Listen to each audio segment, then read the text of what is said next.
Episode 7, The Mothman. Hey y'all, I'm Heather, and this is Poisoned Appalachia. Now, this was one I've been excited about doing since I started. I was trying to hold off a little longer so I could be better established, but the Mothman Festival is this weekend, and I thought, well, now's as good a time as ever. This will probably be a longer one. I grew up hearing this legend. Honestly, I don't think I've ever really believed in it. And I still don't really, but some of the evidence is compelling and it makes you wonder. You never know. Near Point Pleasant, West Virginia, on November 15th, 1966, about midnight, a black 57 Chevy Bel Air, driven by a local named Roger Scarberry, came upon something he and the others in his car will never forget. It was near midnight, and Scarberry was driving back to the town of Point Pleasant with his wife Linda and their friends Steve and Mary Mallett. The two couples were passing close to the abandoned TNT munitions plant used during World War II. Suddenly, Steve Mallett noticed two glowing red lights in the distance.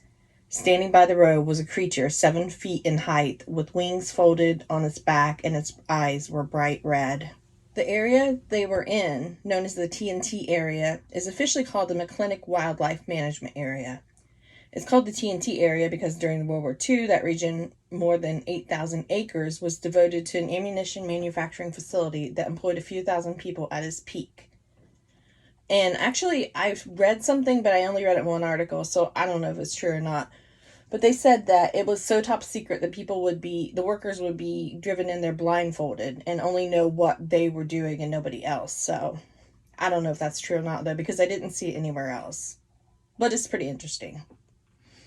For safety reasons, the explosives were stored in bunkers or igloos strategically scattered across the territory and disguised by a thick layer of earth. They kind of look like post-apocalyptic hobbit houses to me. I'll probably put some pictures on Instagram so you can see them if you follow me on Instagram. At the height of production here, this World War II factory cranked out 500,000 pounds of TNT per day. It closed in 1945, but explosives remain stored on the site. Some explosives likely remain on site even today. In 2010, for example, a storage igloo containing 20,000 pounds of various explosives actually exploded. But the area was pretty much abandoned after the war, converted in part to a wildlife management area and partly a landfill. Then, by no surprise, it was discovered in the 80s that the land was severely contaminated by explosive byproducts. The TNT area was horribly polluted, and many of the ingredients that went into making the ammunition were dumped and left to seep into the local ponds. Pond 13 is known for being affected the worst. A woman fishing in that pond discovered a red water seep and pointed it out to a wildlife biologist. He sent it to the lab and discovered that it did contain levels of TNT.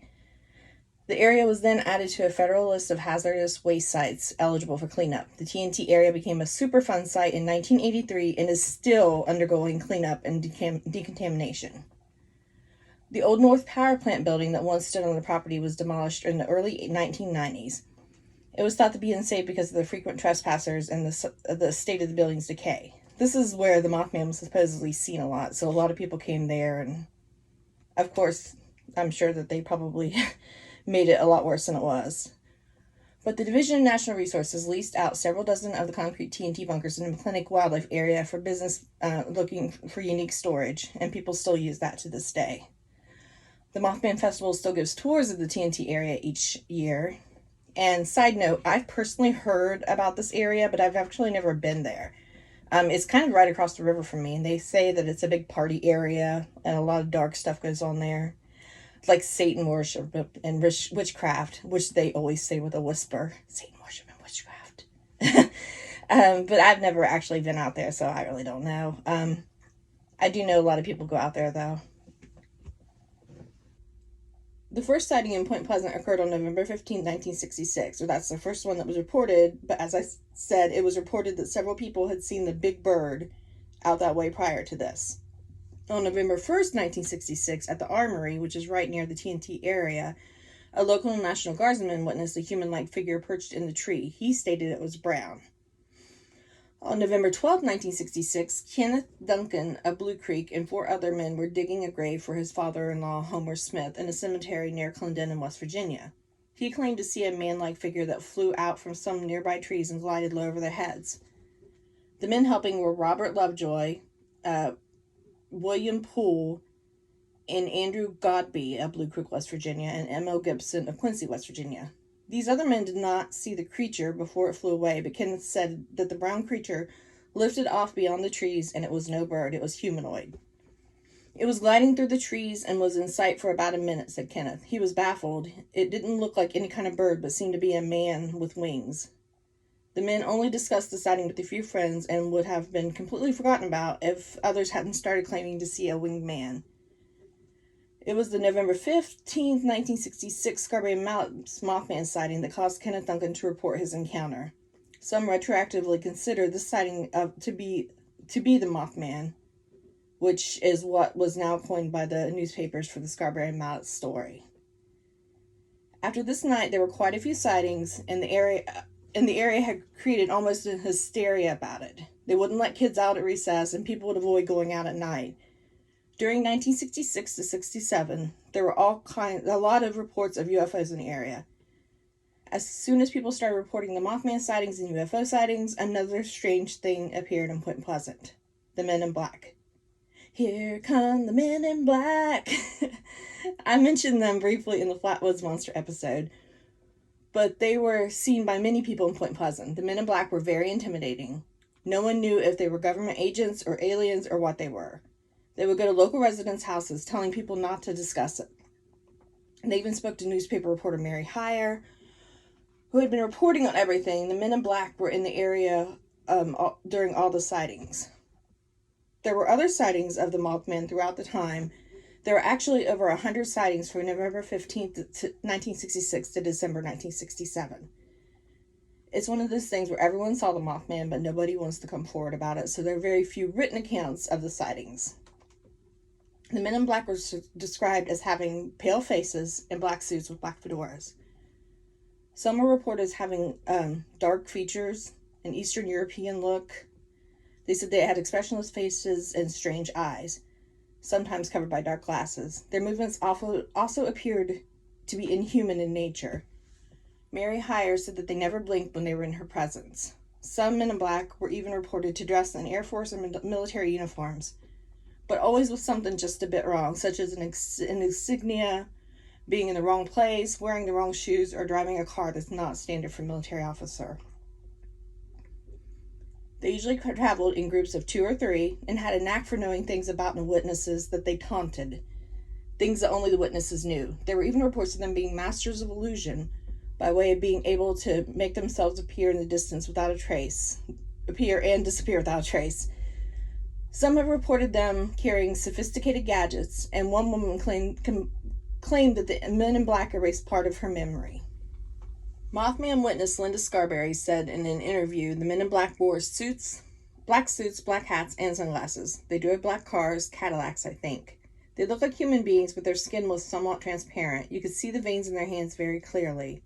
Their fingers were longer than a normal person's fingers as well.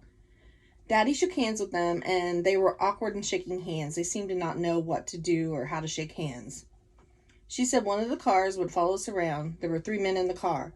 The Men in Black went so far as to follow us through the drive-thru of a restaurant. We were afraid to turn around and just looked at them in the mirror.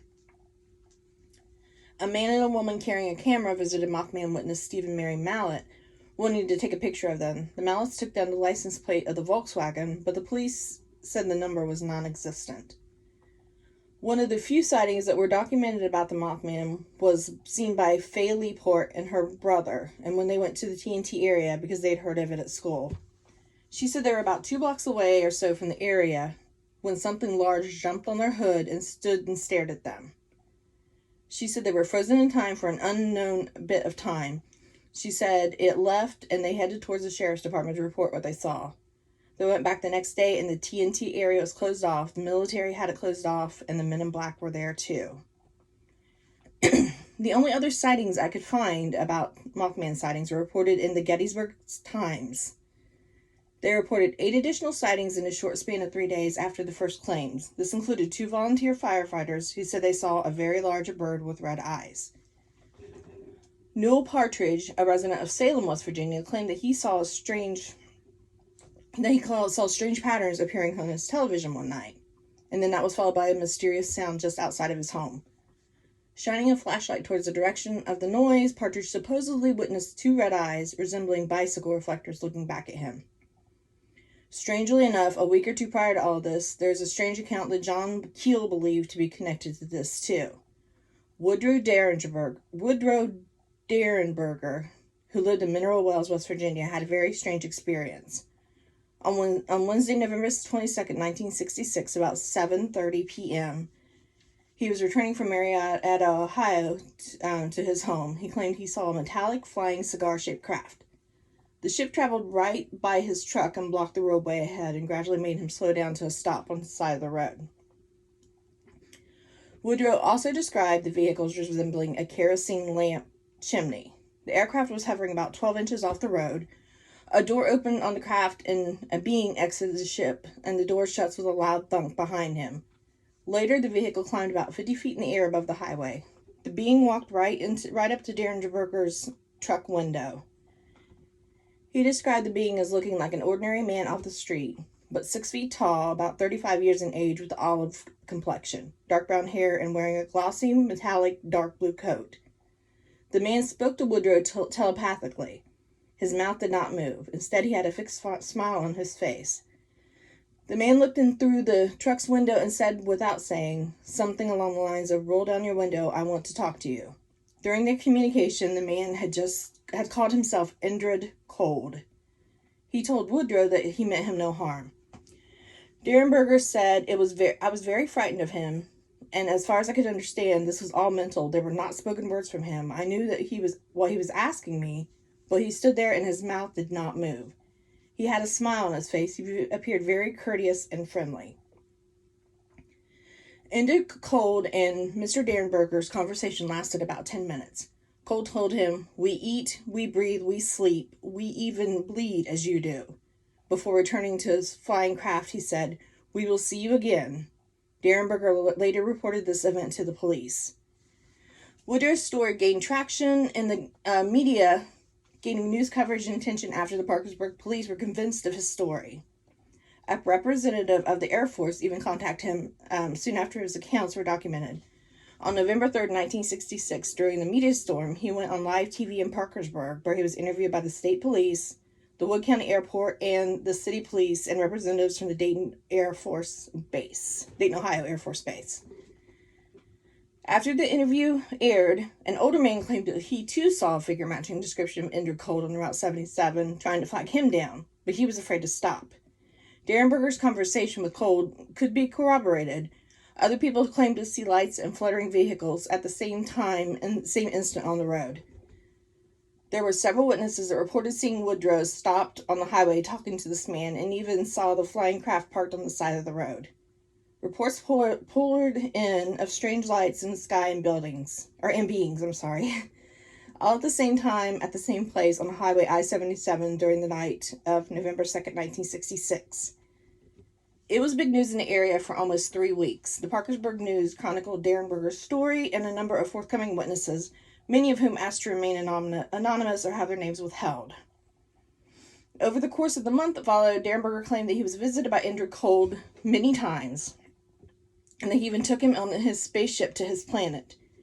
Indrid Cold would also appear at Woodrow's front door. His wife and children even knew that this Indrid Cold was paying him visits, and that they eventually came forward stating that they too saw him and other strange beings.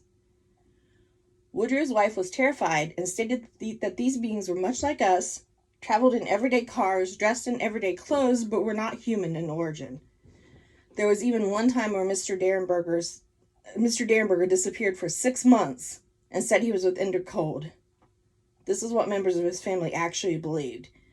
He would also receive mental messages from his long-distance friend, and they would come suddenly and leave piercing migraine headaches.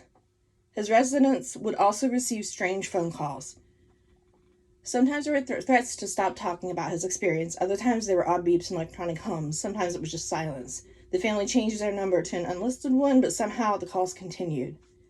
His story gained media attention, with locals would flock to his house all hours of the day and night and wait in crowds in his driveway to catch a glimpse of his friend Indrid Cold.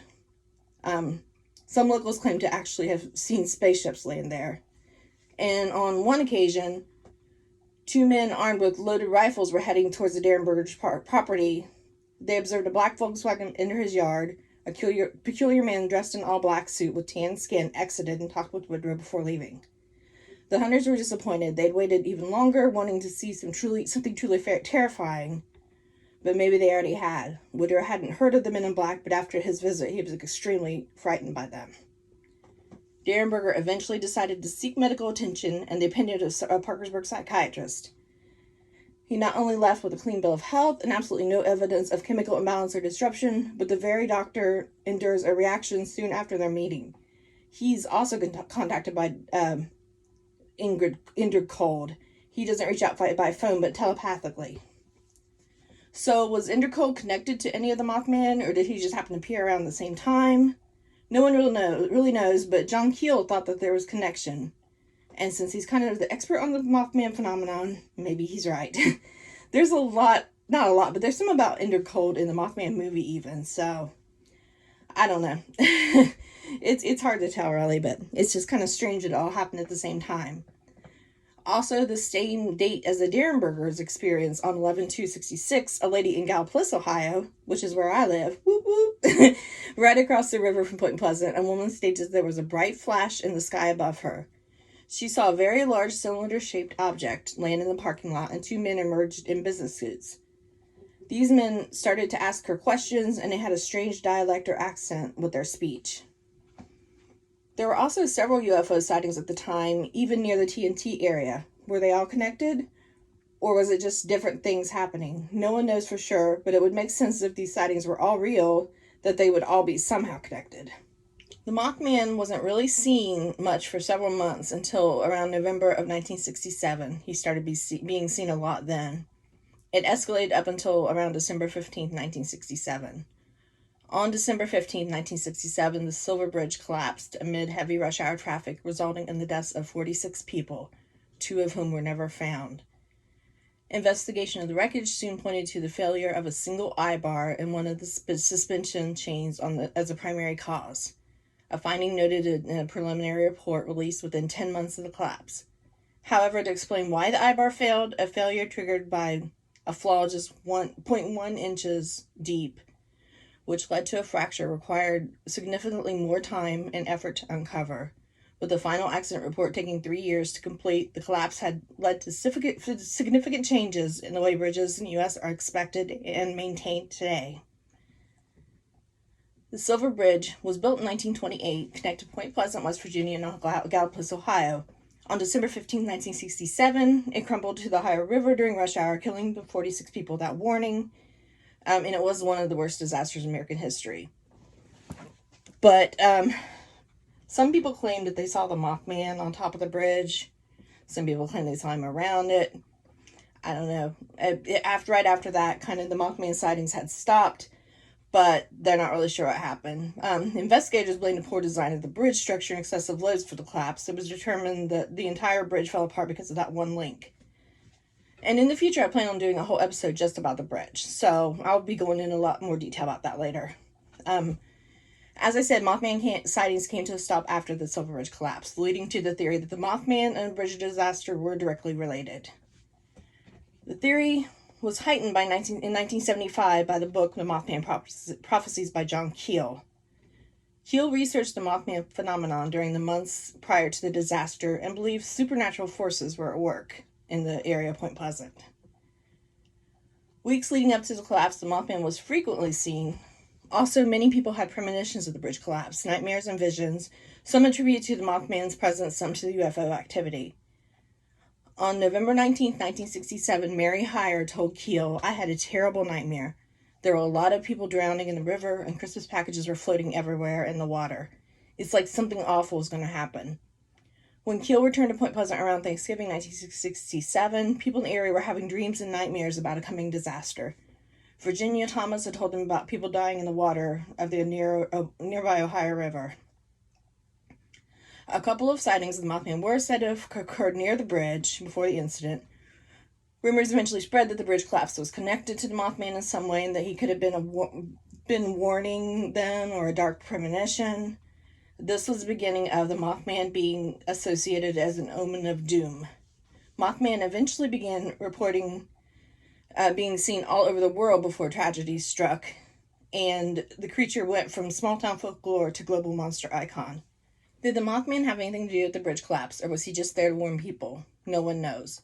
Since that fall night in 1966, speculation about who, what, and why Mothman is have spread through both believers and non-believers. The most common theory among the debunkers is the Mothman is simply a bird. Some speculate that it's an owl. The Huntington Herald-Dispatch reported a mere 4 days after the first incident that the West Virginia University professor Dr. Robert Smith was certain that the Mothman was just a sandhill crane that had taken a detour during its normal migration. Though he admitted that not all of the details fit the crane, nor was he aware of any confirmed sightings in the area until around that time, even though the occasional sandhill crane had been spotted in the area before. On the other side of the speculation, some people believe that the Mothman is some sort of demon. Others believe it's simply a creature we previously didn't know existed. Still others have chosen to believe that the Mothman is not only evil or malicious entity, but that is not only not an evil or malicious entity, but that it came to Point Pleasant, West Virginia to help. I've read that something like the Mothman has appeared before other disasters, leading people to believe it may be a harbinger of death. I've read that it could be a banshee from Irish legend. John Keel seemed to think it was an angel of some sort. Others have called it a demon. I've seen that it could be an extraterrestrial or even an ultra-terrestrial from a being from another dimension.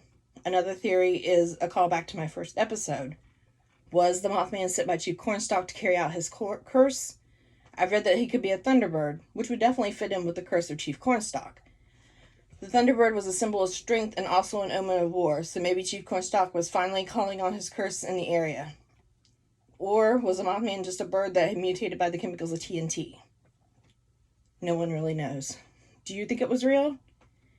I don't really believe in a giant creature terrorizing the area, but as I said in another episode, I do try to keep an open mind, and none of us really know what's out there. And whatever the witnesses experienced, it was real to them. I don't believe they made the story up, so discounting that is discounting them. But I suppose I won't really believe it until I see it. And honestly, I hope I don't see it. If you want to learn more about the Mothman, there are a ton of documentaries and books out there. Of course, check out Point Pleasant, West Virginia, if you can. Here's my little tourism spiel, and since I'm from this area, it's pretty near and dear to me. Point Pleasant's a cute little town, offering quaint shops and a lot of history. While you're there, go across the river to Ohio and visit Gallipolis, or Gallipolis. I usually say Gallipolis. I don't know why I just said Gallipolis.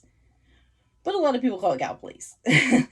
But anyways, it's also a quaint little river town with a lot of history. You can visit the historic Our House Museum, John G. Historical Center, and the Railroad Museum.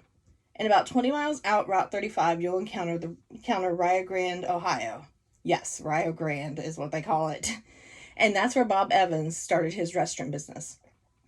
You can visit his home and tour the area. There are some great hiking trails there too.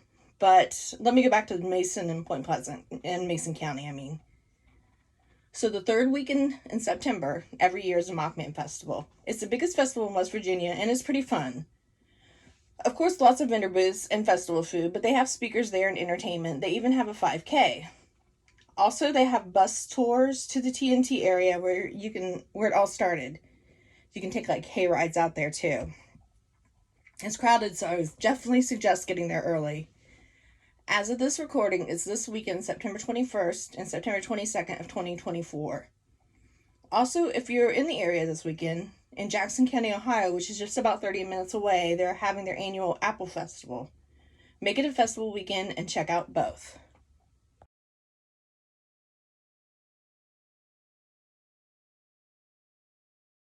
If you don't go during the festival, Point Pleasant's still a good little town to visit. You can stop by the Mothman Museum, the only Mothman museum in the world. Definitely check out the Mothman statue downtown. You gotta get your pic with him. Stop by and visit the River Museum. Also make sure to check out the murals and the flood walls depicting the history of the area. There's also a pretty cool little Chief Cornstalk statue there too. Make sure you drive by the jail and check out the memorial where the 5 people were killed during the explosion in the 1970s. I mentioned that in my first episode. Tuindewee Park is right there too, and that's where the Ohio and Kanawha rivers meet. Tuindewee State Park has an 84-foot monument commemorating those who died during the Battle of Point Pleasant, which some say is the first battle of the Revolutionary War. Along with the Mansion House that's open May through October, offering more historical information for visitors. Just out the road is Credell Park, where you can go kayaking and fishing, and also visit Fort Randolph, which you may remember from my Curse of Chief Cornstalk episode. It was originally built in 1776 on the site of Fort Blair. Fort Randolph is now located in Credell Park, which is actually about a mile from its original site. They moved it. It offers historical reenactments, events, and tours on the weekends during the months of May through December. Also in December, visit Credell Park's light show, and there you can see a Mothman light display as well as Chief Cornstalk. On the other side of Point Pleasant, you can visit the McClintock Wildlife Area, where the TNT area is. The website says, located 5 miles north of Point Pleasant, the McClintock Wildlife Management Area offers a variety of outdoor activities such as fishing, hunting, and hiking. Of course, this is also a site where Mothman was seen, so you can explore that area. You can even explore the bunkers where explosives were stored during World War II. And supposedly some are still stored there. So you might be a little careful when you go that way. Also, while you're out there, you can visit the West Virginia State Farm Museum. It says on the website, see the entire state's farm life heritage preserved on the peaceful grounds of the West Virginia State Farm Museum. The museum allows visitors to glimpse into the important history of farming, a functional blacksmith shop, and more. A self-claimed work in progress. The attractions change each year. And of course, there are a few adorable farm animals around too. And if you're there at Christmas time, they have a really cute light display too. So there's that. Also, while you're in Point Pleasant, you can visit the historic Lowe Hotel. It's located in the heart of Point Pleasant, right across from the Mothman Museum, actually. The structure was built in 1901 and originally named the Spencer Hotel in honor of J.S. Spencer. Then operated by two brothers, the hotel was purchased by the Lowe family in 1929 after the stock market crash and remained named the Lowe Hotel. The hotel is now owned and managed by Ruth Rush and Marcia Finley. That's actually Ruth Rush and Marcia Finley. Sorry about that, I read that wrong. They purchased the Lowe Hotel in the 1990s. A visit kind of takes a step back in time with today's conveniences. The Finleys have been continually upgrading them and building and adding their respective touch to the business. The friendly atmosphere and hospitality create a very pleasant and restful experience for the traveler. Also, fun fact, we had my high school prom there in the ballroom. I was a freshman that year, but went, and I just thought it was big crap that year. Anyways, I also heard the Lowe Hotel is haunted, so that might be a fun place to go for the ghost hunters. Also, while there, visit the Village Pizza Inn, where you can get their famous Mothman pizza. If you'll remember, that's where the Scarberries and Mallets stopped after they had their first Mothman sighting. You can check out What's the Scoop Ice Cream Shop for some fun Mothman treats, or the Coffee Grinder Coffee Shop right down on Main Street. I know this has been a long one, but it's my backyard monster, so he's personal to me. He's my Mothman. So I hope you enjoyed the Mothman, and if you're ever in the area, check it all out. I'm going to be walking through the Mothman Fest this weekend myself, passing out business cards and stickers, and I'll be wearing a Poisoned Appalachia t-shirt. So if you see me, stop by and say hey. Catch me on socials under Poisoned Appalachia. I'm on TikTok, Facebook, Threads, YouTube, Instagram, and even X. Just type in Poisoned Appalachia. Also, you can contact me through email at poisonedappalachia@gmail.com. Once again, to everyone, thanks so much for listening. Thanks for your support, and I appreciate every single one of you. See you next week.